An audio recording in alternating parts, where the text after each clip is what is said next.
Hey guys, welcome back to Halfway Running. Today we're working on the old f-100 1980 with the inline straight 6, the bulletproof tractor motor that it is. So I had a little problem. I was down in Atlanta doing some side work and the generator died out on me. So I put a new generator in it and new star solenoid and a voltage regulator, but I think the generator that got me is kind of a dud. So possibly considering putting a 2-wire Chevy style alternator in there and bypassing the whole voltage regulator system. Just considering it. I've been driving her around town today, got about 50 miles down on her, and she hasn't had any problem starting or going down the road. So one thing I am definitely going to be addressing today is we're going to get a new carburetor. I'm going to clean up these logs, clean up the valve cover, put a new gasket on that, and also put new gaskets on the logs, exhaust and intake, because I feel like that's where my stutter and my putter is coming from. Yesterday I went through, put new wiring, new connectors, so everything right here is all new, no corrosion, so we're good right there. Got new grounds, one right here was a stock, one right there is stock, and then just threw an additional one back there on the back of the block off of one of the logs, just in case. You never can be too grounded with these old trucks. And you got a lot of work to do, and let's get started.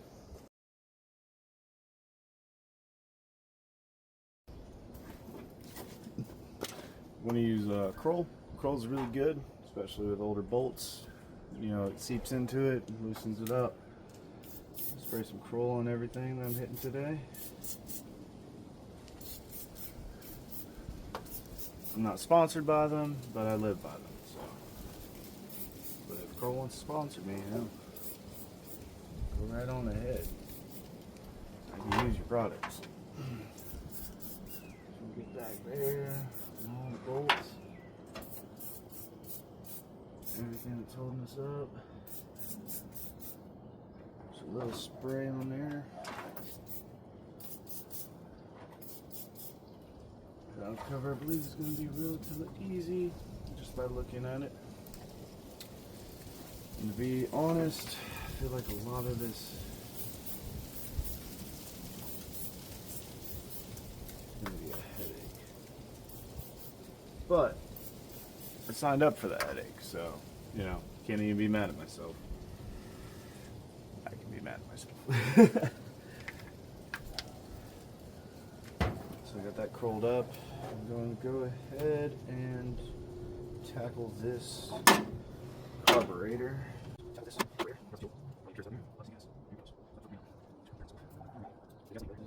Find a bolt like this and just shove it on in there, and then take the same clamp that you had and tighten her down.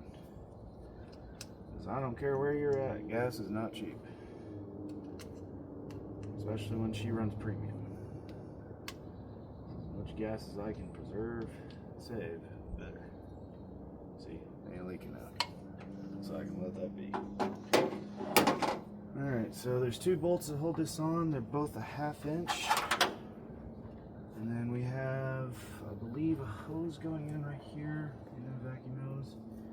And that's for the EGR evap system, which, to be honest with you, I might just delete. I don't know. If there's something for an actual reason for me to have her, then I'll keep her. But as far as I'm seeing it, this is just leaking right here, and at the minimum I got the block off plate because I'm not running emissions on this thing. She's an old truck. She outlived her emissions day.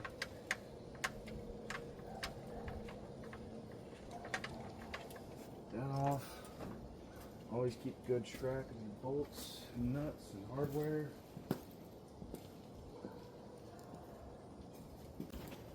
It's always good to use trays.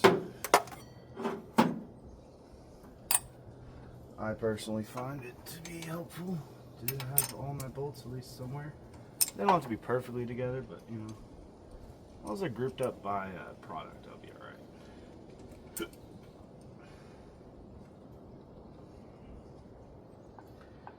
And there's an electric choke on these carburetors, which I like. I'm not personally care for a manual choke like my brother, but you know, to each his own. Now, just lift it up. I forgot something. Throttle cable. So that guy right here just pops right in. Pops right in. And that, we have my carburetor with the breather.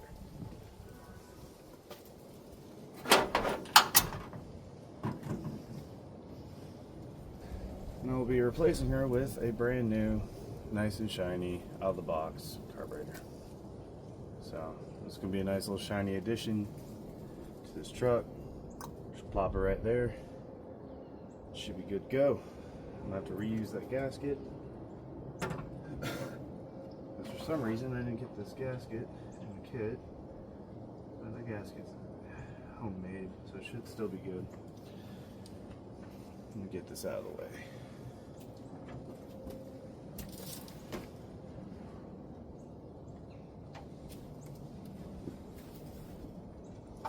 Alright, now that we got that out of the way, we gotta get this EGR evap system out of the way.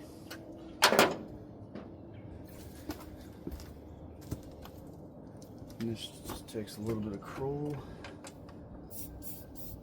I believe it's been about at least a decade since this has been removed. Never sit, and I believe.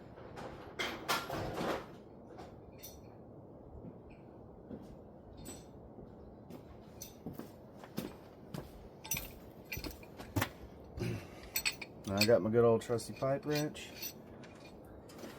It's kind of hard to get a good angle on it, but if you come from this side, you get a lot better angle on it.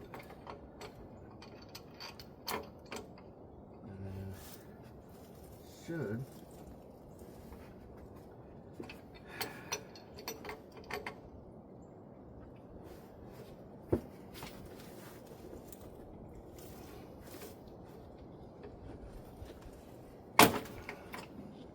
alrighty. It's gonna be a little bit more difficult than I thought. Well, there's an old saying: if you can avoid having to take something off that's being too stubborn, avoid it for that day. It ain't bothering nothing. So I'm gonna work on this log, and hopefully I should have enough wiggle room to put gasket on.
Alright, so now we are fully accessible to this inline 6-valve cover.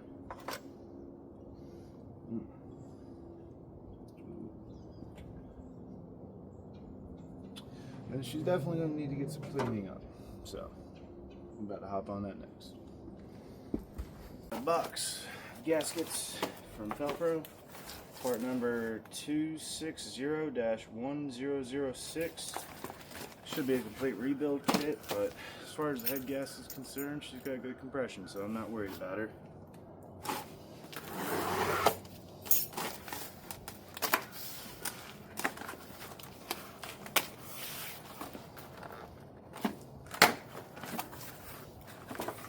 Alrighty, so all cork gaskets.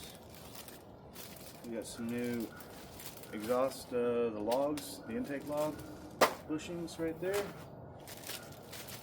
And then, okay, figure out what a lot of that is. Ooh, there you go, crank seal. What's in this little box?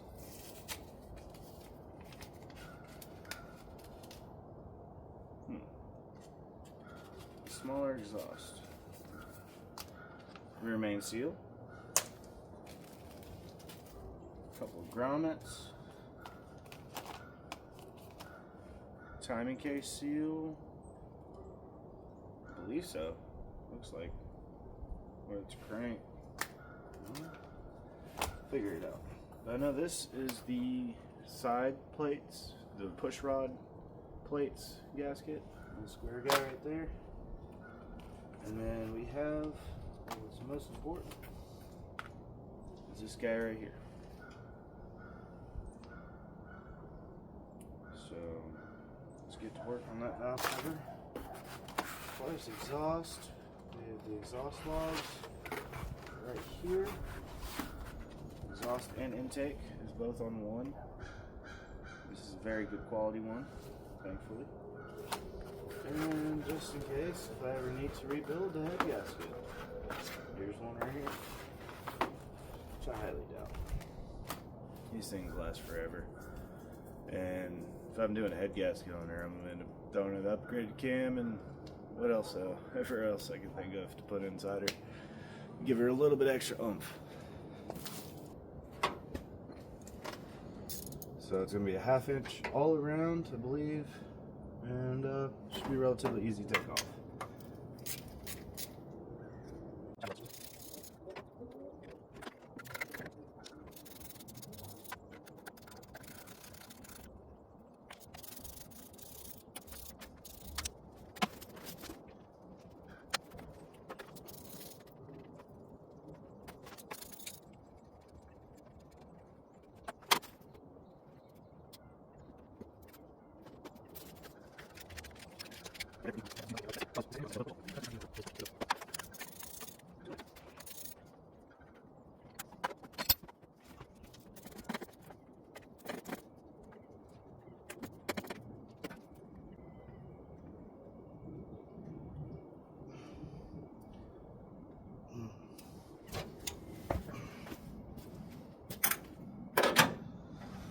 Should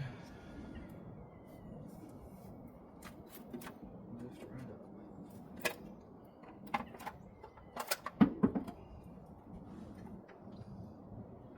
So it failed right here, right here. It's actually not in horrible shape. I mean, yeah, she's got some sludge, but probably because the previous owner didn't really take care of her, but I'll take what I get, man. She ain't in horrible shape. I can take this off. Start working on cleaning her up.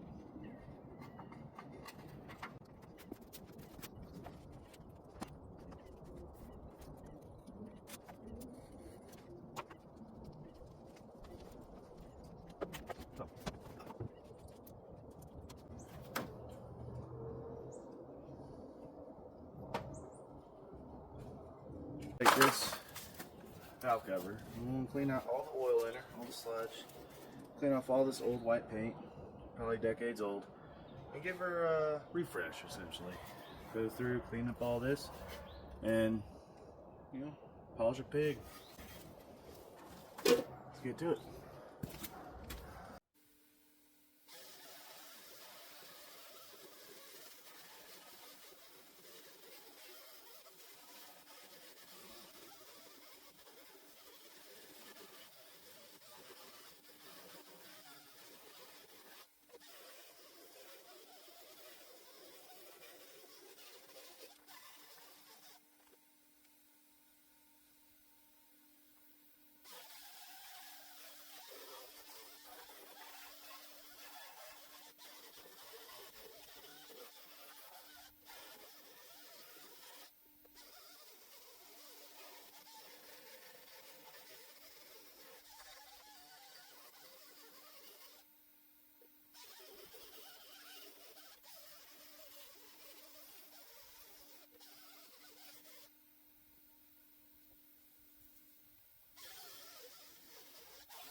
Well, now we're in our live painting studio, and we got the valve cover nice and clean.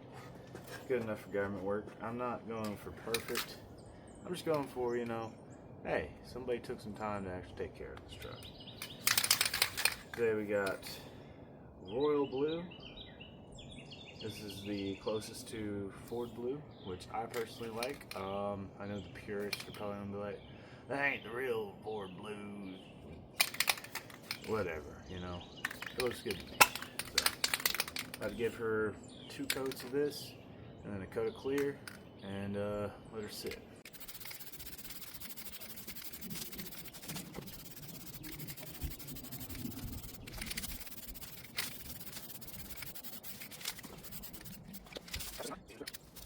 Sheesh. I outdid myself on this one.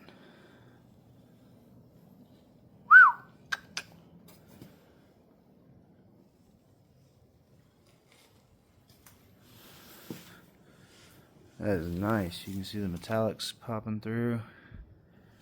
Shit. Now we have her set down. It almost looks too damn good for the truck. I'm gonna have to redo the block. Have to do a full rebuild on her, but as far as she's sitting right now, she's gonna look good with a new shiny carburetor. And I'm gonna try to get those logs off. Let's see what we can do with her.